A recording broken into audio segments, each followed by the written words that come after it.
de que la deforestación en zonas donde no están permitidas de la Amazonia se sigue dando, algo que se ha profundizado con el gobierno de Bolsonaro, Jiménez. Sí, yo creo que más que voluntad, más que firmas, se necesita voluntad política ahí, ¿no? Para hacer algo y evitar que esto siga sucediendo.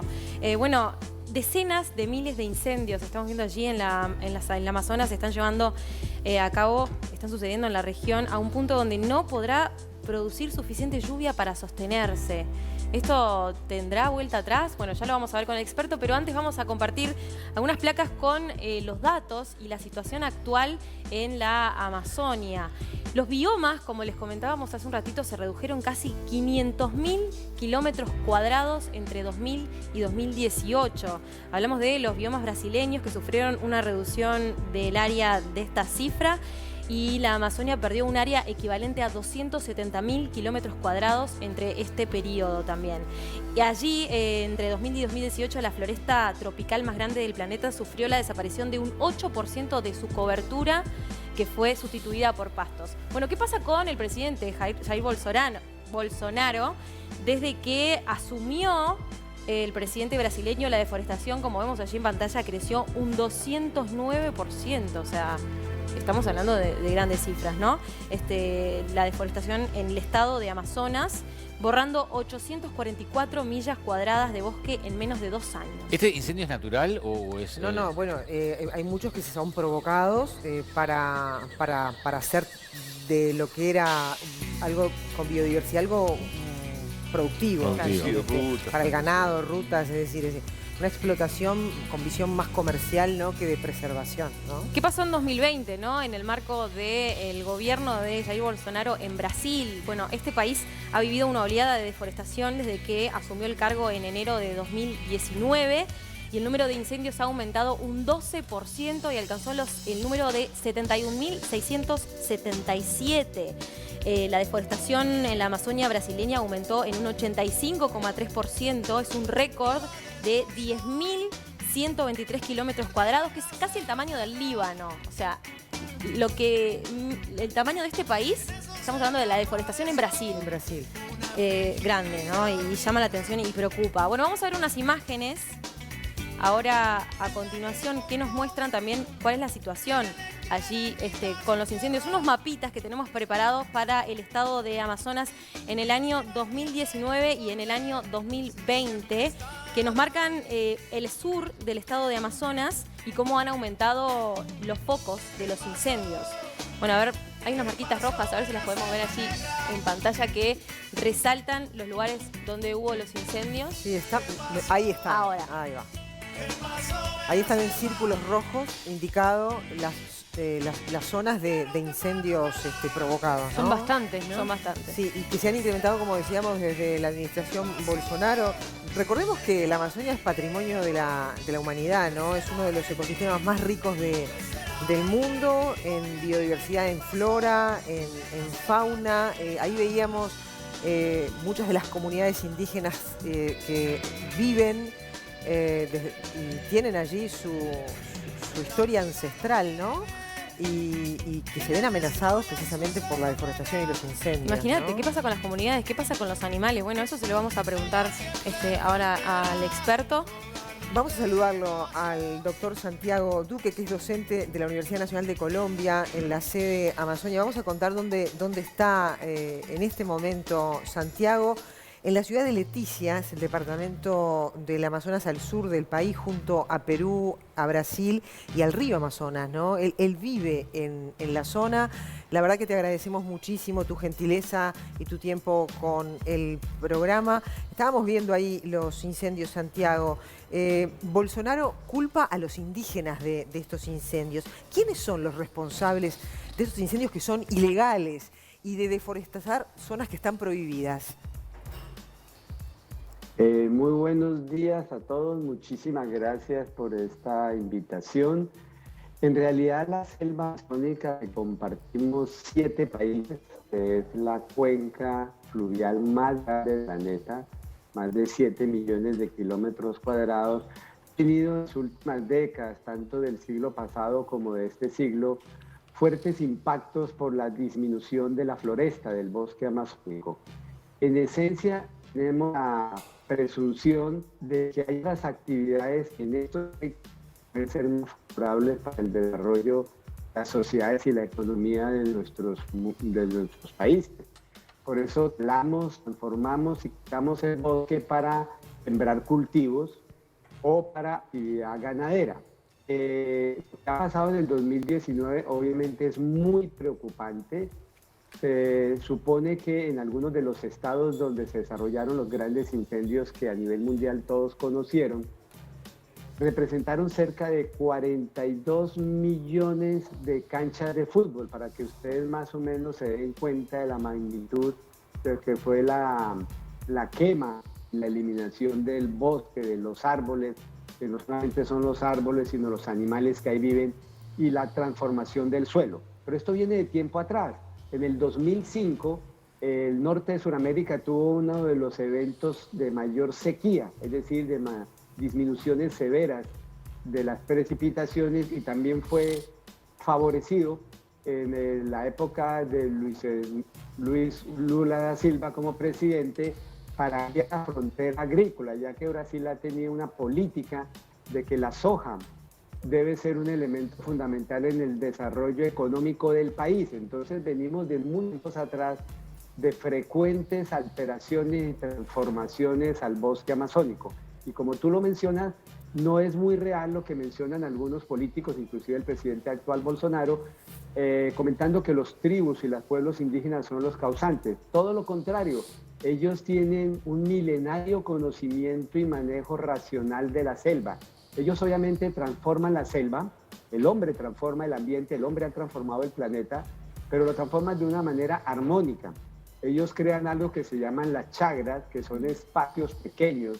Cada familia o cada comunidad abre un pedazo de bosque, deja la vegetación que se cae, la quema, para que los nutrientes que están concentrados en los árboles, en la madera, no en el suelo. Los bosques amazónicos no tienen nutrientes.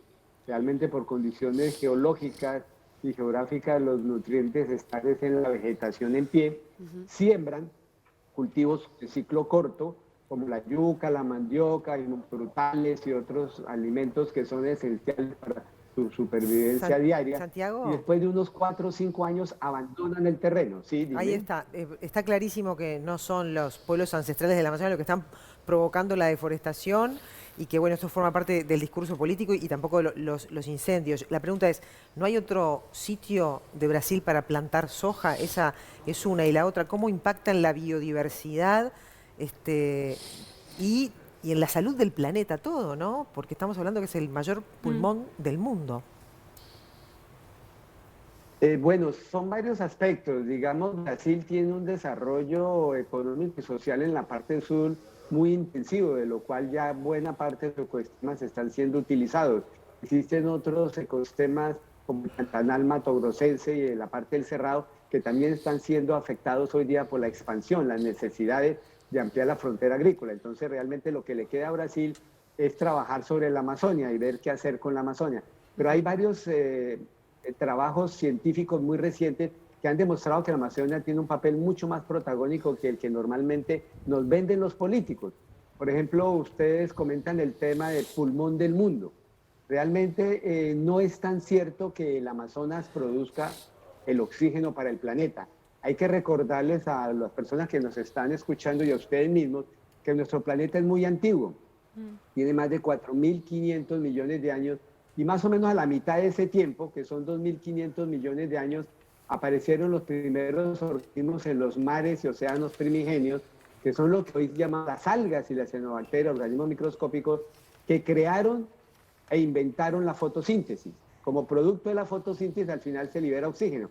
Entonces, el oxígeno que tú y yo respiramos hoy día no es producto de las actividades recientes de los bosques del planeta, sino es producto de 2.500 millones de años de acumulación paulatina al valor de hoy, que es el 28% de los gases que hay en la atmósfera terrestre. Entonces, eso hay que aclararlo. Pero el Amazonas hoy día se sabe que es súper esencial en la humedad del planeta. Existe una teoría que salió en el 2009, que no fue muy aceptada al inicio, pero ahora sí lo es, que se llama la teoría de la bomba biótica. Se ha comprobado, y para ustedes que viven en el cono sur, en el sur, es fundamental la Amazonia. el esfuerzo que puedan hacer los países como Paraguay, Uruguay, Argentina y parte obviamente de los estados brasileños del sur es esencial para proteger la Amazonia porque cerca del 70% de las precipitaciones de la lluvia que ustedes reciben el año provienen de la Amazonia. ¿Qué podemos la Amazonia hacer? Lo que hace, Perdón, ¿sí? Santiago, ¿qué se puede hacer desde Uruguay?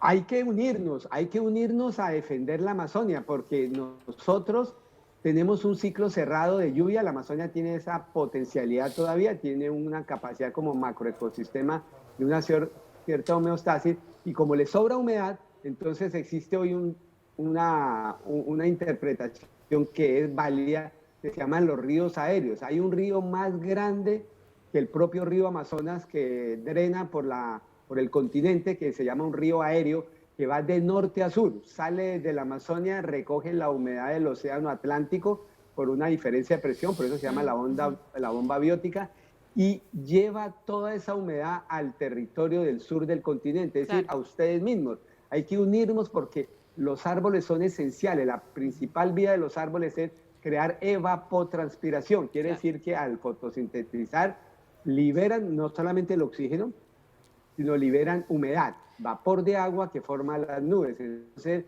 toda la parte que ustedes revisan, el desarrollo económico de Sudamérica ocurre abajo de Amazonia, en todo el sector en donde están las grandes ciudades brasileras y las ciudades del sur, como San Pablo y Río, dependen esencialmente de la humedad del Amazonas. Profesor, parece increíble porque esto que está destacando usted lleva en realidad a pensar, bueno, ¿y qué estamos haciendo los estados y los gobiernos? Porque parecen que están más preocupados los europeos por lo que pasa en la Amazonia y no los latinos. ¿Qué fuerza política debería darse y usted cree que con los juegos geopolíticos que están planteados hoy en día en la región, los países de América Latina podrían pararse frente a Bolsonaro y pedirle que detenga esto?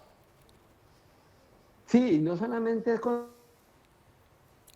concientizar al pueblo brasilero, porque tristemente nuestros países tienen segmentada la Amazonia. Cada país tiene un territorio y ya se lo intenta hacer algunos ejercicios comunes entre los países, pero eso no ha funcionado muy bien. Tenemos el Tratado de Cooperación Amazónica desde los años 70 del siglo pasado y realmente no se ha hecho mucho. Inclusive, debido a estos grandes incendios aquí en Leticia, el 6 de septiembre de 2019 en la universidad donde yo trabajo, hubo una cumbre de presidentes amazónicos, en lo cual no vino Bolsonaro, sino envió a un delegado, pero se reunieron supuestamente para tomar acciones en pro de mejora y de corregir estos problemas, pero hay que concientizar a la base, a la sociedad, que es la fundamental. Los políticos van y vienen, como digo yo, pero la sociedad es la que existe y persiste.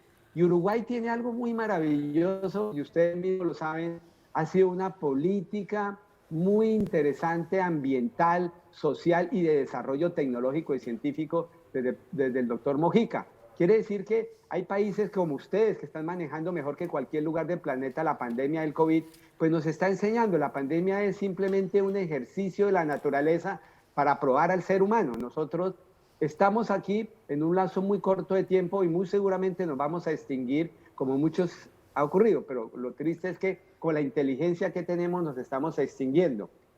Santiago. Sudamérica depende de la Amazonia, hay que conservarla. ¿Y quienes también saben de Amazonia? Hay que respetar y recuperar el conocimiento local y ancestral. Ellos sí que saben cómo vivir y convivir con esa enorme biodiversidad, de la cual apenas conocemos el 30% de lo que hay en especies de plantas y animales. Y cada planta tiene una cantidad de productos químicos maravillosos, esenciales para la industria farmacéutica, para todo lo que ustedes quieran. Es enorme la biodiversidad que tiene nuestro planeta y lo estamos perdiendo sin siquiera conocerlo. Claro, a eso también queríamos referirnos, ¿no? Porque se están perdiendo especies, se está perdiendo biodiversidad, la ciencia se está perdiendo descubrir especies que aún son inexistentes para nosotros, ¿no? Pero que existen ahí en esa selva. Interesante también apuntar que cuando hablamos de la Amazonia siempre pensamos en Brasil o en parte de Colombia, pero son muchos los países, ¿no? Perú, Bolivia, Venezuela, Ecuador, la Guyana Francesa, Surinam, todos tienen arte y parte, ¿no? Y el mundo también, ¿no? Y vos hablabas de las comunidades ancestrales que habitan.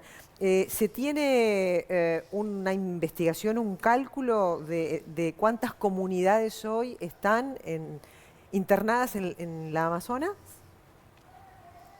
Sí, por ejemplo, puedo hablar de Colombia, que conozco. Colombia tiene la mayor diversidad de culturas indígenas de toda la cuenca amazónica, inclusive más que Brasil. Además, Colombia pues tiene un territorio muy pequeño respecto a Brasil, apenas el 7%. Tenemos más de 65 lenguas, es decir, lenguajes e idiomas diferentes, culturas diferentes. Y tenemos inclusive pueblos no tocados, que se llaman así, pueblos que todavía por fortuna ellos mismos no se han acercado, y en algunos territorios en Colombia hay acciones políticas, de una constitución política transformada en 1991 que protege a estos pueblos. Entonces hay ciudadanos indígenas de nuestra especie, de la especie humana, que están totalmente aislados, y eso es maravilloso y es espectacular.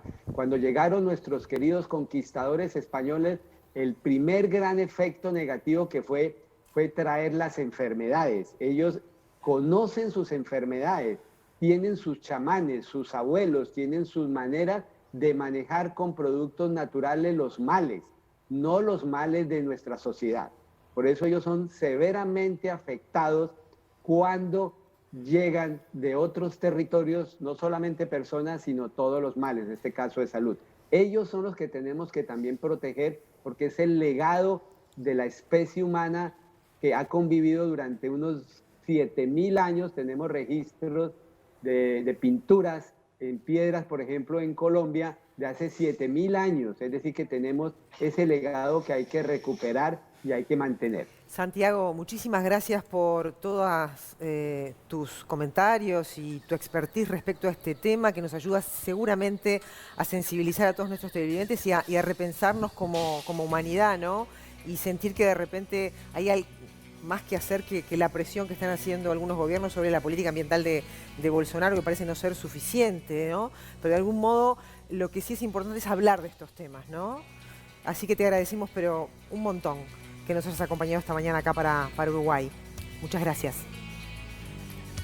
Muchísimas gracias a ustedes por la invitación y felicitaciones a Uruguay por la manera en que está manejando muchos asuntos políticos a nivel global, y particularmente el gran mal de la pandemia que tenemos. Muchísimas gracias a ustedes. Y Santiago estaba hablando de la política del gobierno de Mujica. Hay que sumar la política que está haciendo este gobierno, que ha creado un Ministerio de Ambiente para pensar en políticas puras y duras para ver cómo nos las arreglamos, ¿no? Y siempre cuando hablamos del Ministerio de Medio Ambiente, de que sea proactivo, es decir, que no salga a tapar lo que se hizo mal, sino con proyección al futuro, con políticas, con innovación, sí, que nos permitan revertir ciertas cuestiones. Pero lo que pasa es que esto no depende solamente del Uruguay, ¿no? El desafío es pararse en los pedales a Bolsonaro. Claro. Y ahí requiere una configuración de la política y la economía regional que es desafiante para todos los estados. Sí, pero para todos los presidentes que tienen arte y parte en la Amazonia, por supuesto, ¿no? Y la humanidad entera, ¿no? Porque ya explicaba él lo importante que es.